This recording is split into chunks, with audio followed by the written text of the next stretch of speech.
everyone, and welcome to a new episode of Education News Network's show, Fabulous 50, a principal's journey through struggles and success. Today we're in conversation with Dr. Neeta Bali, the Director, Principal, and Head of School of GD Goenka World School. Welcome, ma'am. We're so glad to have you on our show today. It's lovely to be here on your show, and I'm sure we are going to quite enjoy our conversation.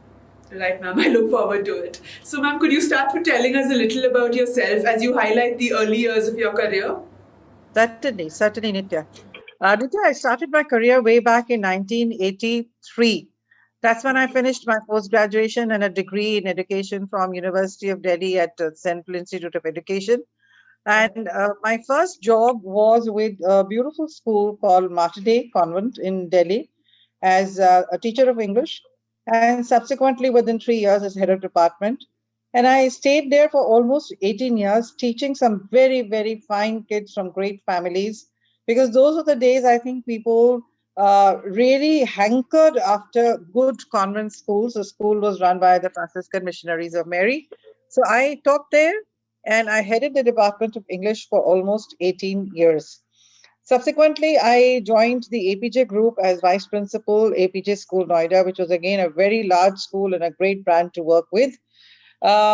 And finally, I joined the group that I'm currently with, the GD Goenka World School, as a principal for almost 7 years. After which, I moved to Dehradun to head a residential school called Kasiga for 2.5 years. Another very beautiful school and very scenic surroundings and excellent property, running Cambridge and CBSE curriculum. And then I would say I flew from the hills to the seas and went to Mumbai to head Podar International School at Powai for a very short time, almost 6 months, before I came back to the school that I had left, that is GD Goenka World School, which I currently head as the director, principal, and the head of school. So that's been my journey, I would say. And all along, wherever I have gone, I've tried to give it my best. And I think I have managed to make some bit of a difference wherever I have gone. So I'm happy about the fact that I could get fabulous exposure and I've done the entire repertoire, whether it is the CBSE, the Cambridge, the ASNA levels, IGCSE, CBSE, ISC and ICSE, you name it, and I've done it. And I think God has been kind and the schools have been kind and reposing that kind of faith in me. Right. Okay, ma'am. So, principals are often thought of to be very strict and stern, but how are you outside of your profession? I think, it's not good to stereotype. Times have changed. I would say I have really evolved as a person. I think people evolve over a period of time. And I personally feel that, of course, a principal should ideally be a disciplinarian. But there has to be a great degree of sensitivity, empathy, both for the staff and students and the people that you work with. And I think that is the hallmark of a great leader. A leader who is able to carry the team with her or with him, a leader who keeps the interests of young people at heart, and a leader who can reach out. Because I think people often forget, um, you know, uh, what you did for them, but definitely they remember you for how you treated them, how you made them feel. This is what I've read somewhere, and I think that's very true. So I don't know whether a good principal has to have a stern exterior. Definitely, you have certain expectations on students and staff, and adhering to discipline is very important because it's in the benefit of the children as well as the staff. But I think being a good human being is more significant. Absolutely. So, ma'am, could you tell us a little about how you were as a child? Were you like a backbencher or a rank holder? Honestly speaking, a lot of people who've been associated with me in my schooling years are quite surprised that I had a school. Um, I was well above average student. I was a good student, I would say. Being a good student, I was definitely amongst the top rankers in the class. But I had a poor attention span and would often get distracted. So when they see me in this position and in this chair, they're quite surprised because they probably imagined that I wasn't so diligent. Whereas I always managed to do what needed to get done to clinch the marks that I had to get, and definitely to make a place for myself wherever I wanted.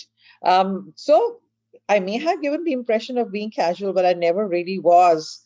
I wasn't a backbencher at all.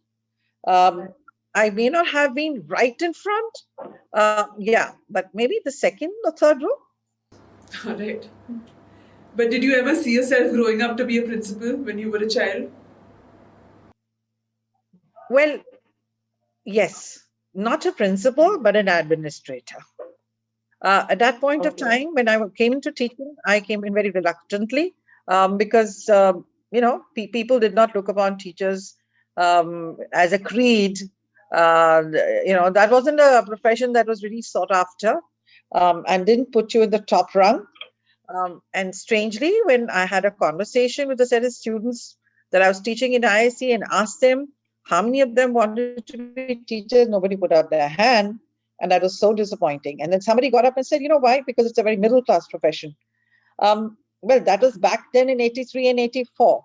However, I think we've come a long way. And all along, I knew that definitely I will move forward. So within 3 years, I'd become a head of department of a large school, heading a department of English. And then within another 4 years, another, 18 years down the line, when I'd finished bringing up my kids, I'd become an administrator in a good job. Okay. So, ma'am, what are your thoughts on digitalization in the education segment and how easy or hard has the implementation been for your school? See, Nitya, for us, digitalization did not come as an overnight change.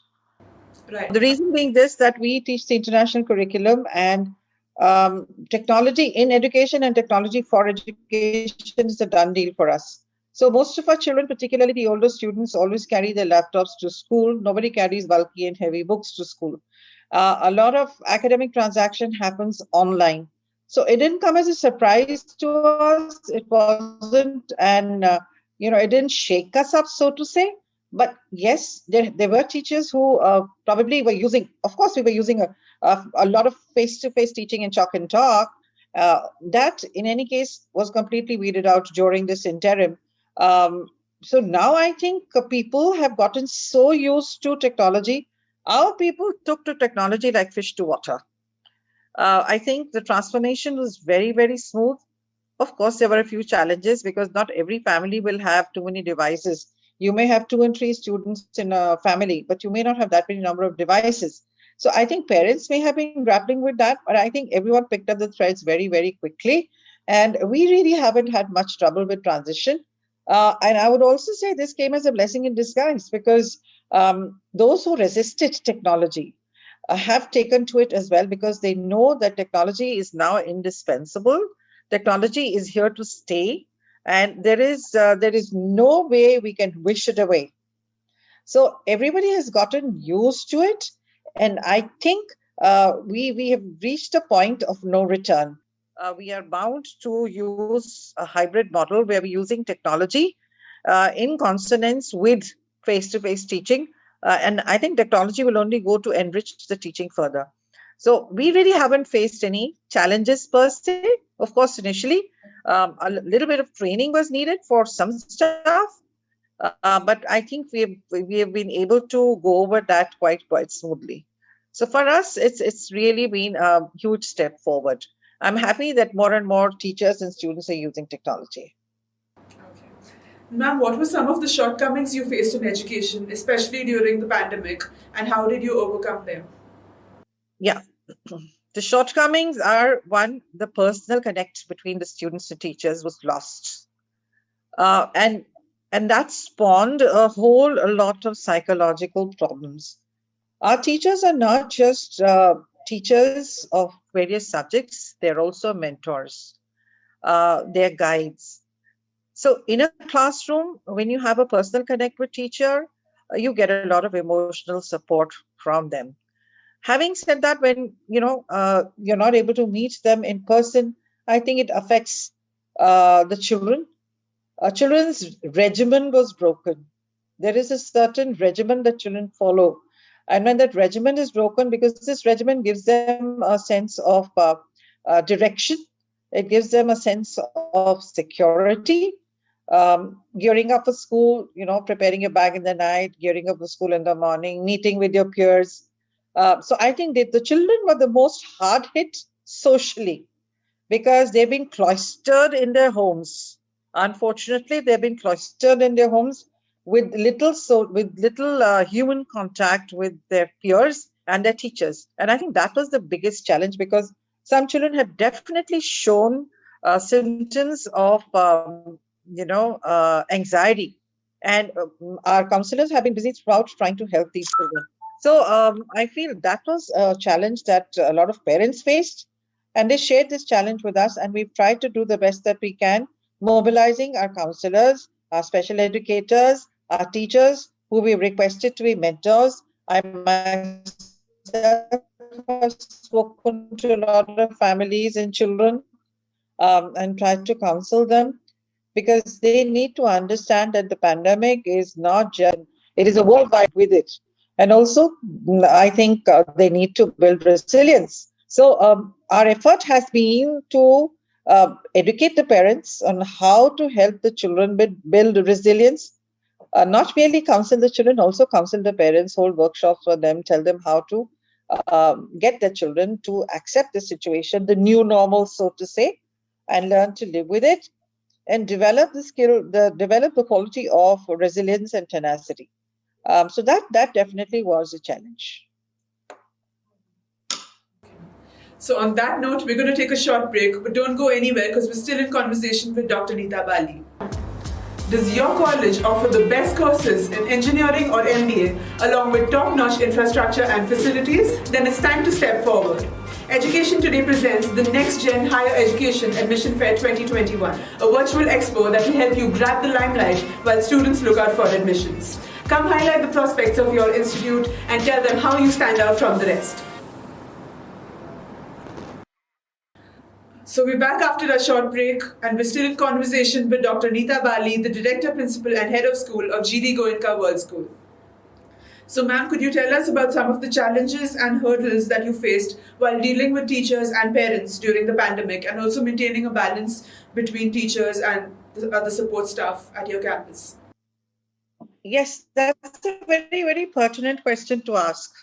As a head of school, you're responsible for not just running the school, you're not just have the onus of ensuring a smooth transaction of the academic curriculum.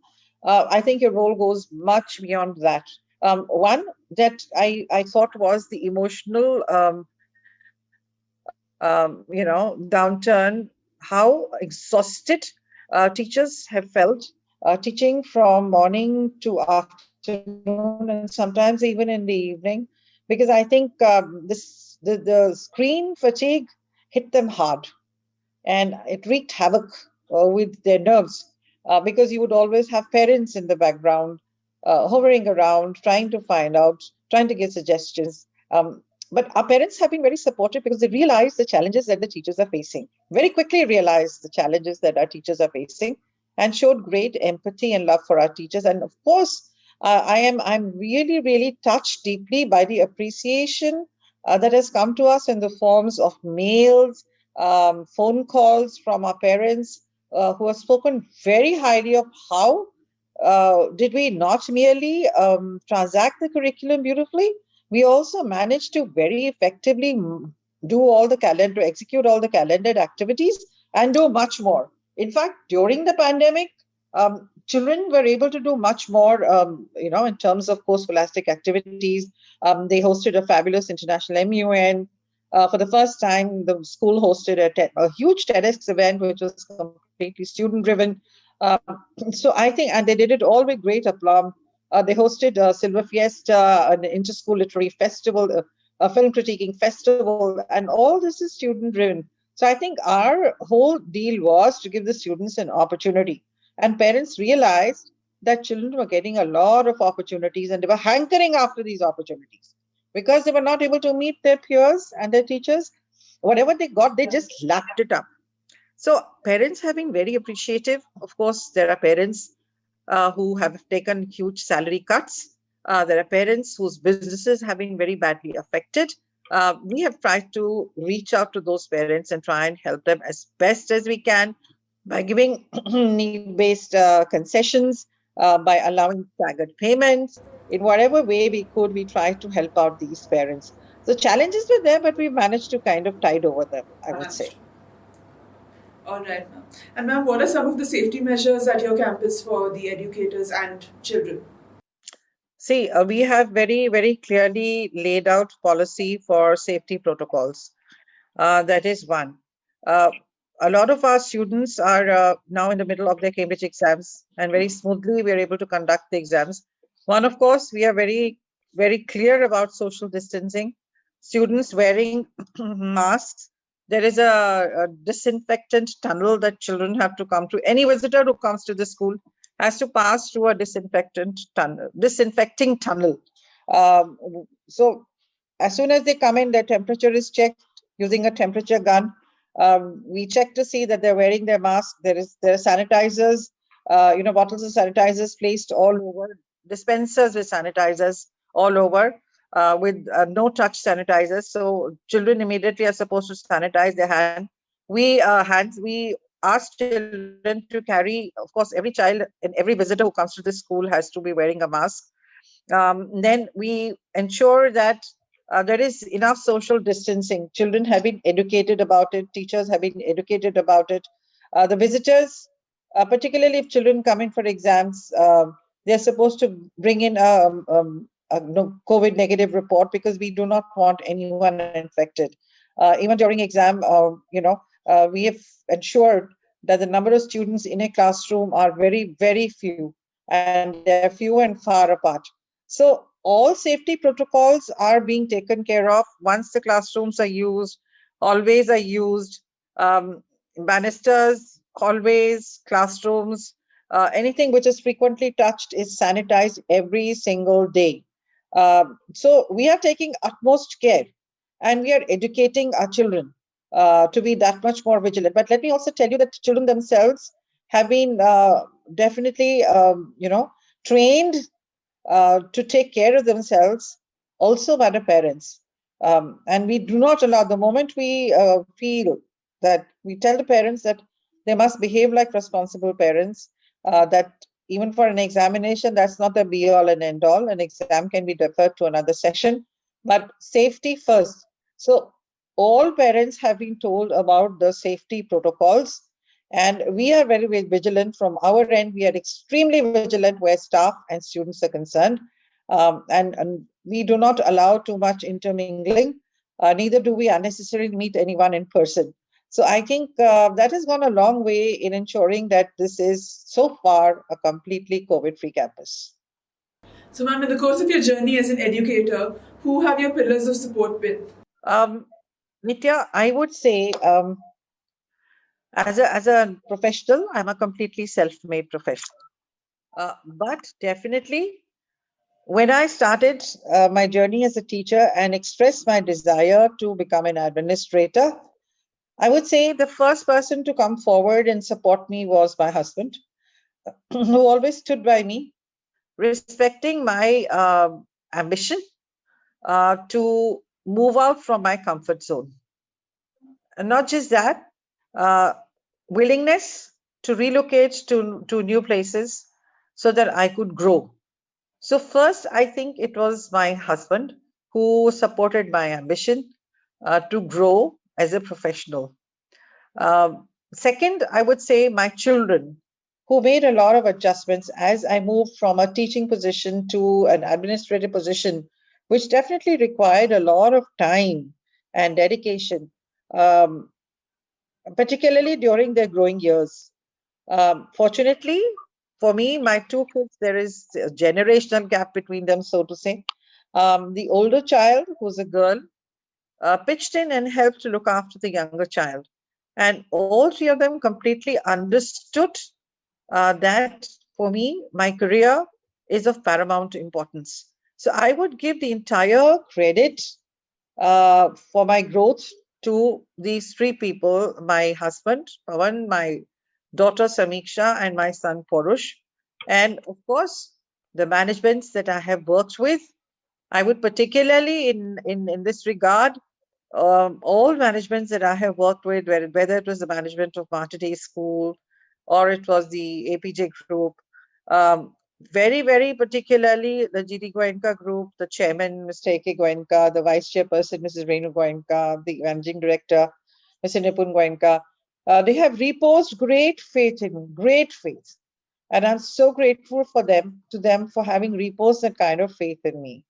Uh, and also the other organizations that I have worked with, the managements of Kasiga School, Dehradun, which was a completely residential school, when I had zero experience of, I mean, as such, I had not had an experience of running a completely boarding school. And finally, the Podars, who are a very large group. I headed one of their biggest schools in Powai. I think the managements have been very generous, very forthcoming. They have shown a lot of faith in me, and I owe a debt of gratitude to each management that I have worked with. They have been very kind with me, and the GD Goenka group continues to be very kind. Ma'am, what is the one message you'd like to give today to the upcoming professionals in the field of education? Yeah. My advice to them is one, do not look upon teaching as something that you can fall back on simply because you haven't been able to find a foothold in any other career. Uh, Two, teaching requires a lot of hard work, dedication, and genuine love for children. And of course, you need to be a lifelong learner because teaching learning, I would say learning more, and education is a very dynamic field. So unless you are a lifelong learner, you are likely to become obsolete. So you need to be learning constantly. And third, a lot of girls come into teaching imagining that it's a half day's work for some strange reason. It isn't. Teaching requires a lot of work. I would say, a lot of preparation before you venture into a classroom. You need to be in a state of thorough preparedness to be able to answer the questions of the children. The children of today are not what they were earlier. The students of today are sharp thinking individuals. And in schools like ours, which are international schools, there is a lot of emphasis on student agency, and students are allowed to ask questions, they are supposed to inquire, find solutions, ask questions, and solve problems and think critically. So if you have you know if that is how you envisage education in the future, then definitely you have to be prepared to work hard. So don't start to imagine that it's a half day's job.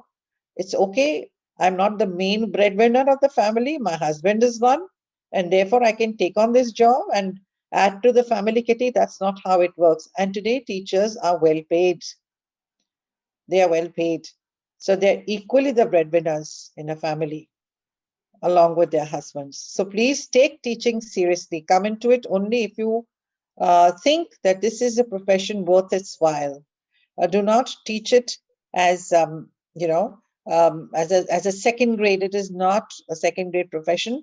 It's all right to use these cliched phrases and say that teaching is a noble profession, but please behave in a manner which is befitting a noble profession, and give it your all.